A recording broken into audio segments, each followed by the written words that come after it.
राजनीति में आज एक बड़ा दिन देखने को मिला जब हिमंता बिस्वा शर्मा ने लगातार दूसरी बार मुख्यमंत्री पद की शपथ ली। इससे पहले उन्हें बीजेपी विधायक दल का नेता चुना गया था। शपथ ग्रहण समारोह में राजनीतिक और सामाजिक जगत की कई बड़ी हस्तियां मौजूद रही।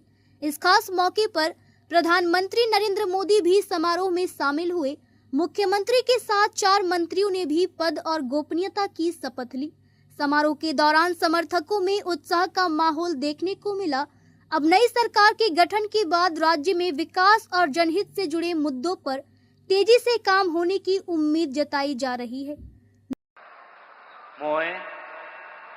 मैं श्री हिमंत बिस्वा शर्मा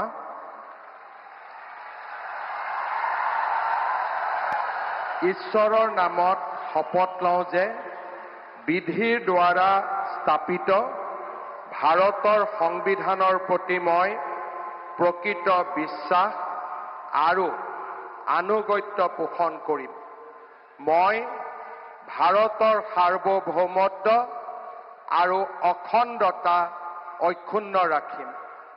मैं असमर मुख्यमंत्री हिसापे मोर कर्तव्य विश्वस्ततारे आरु शुद्ध अंतःकरणेरे सम्पादन करिम। न्यूज़ इंडिया 24 से अंजलि कुमारी, ब्यूरो रिपोर्ट।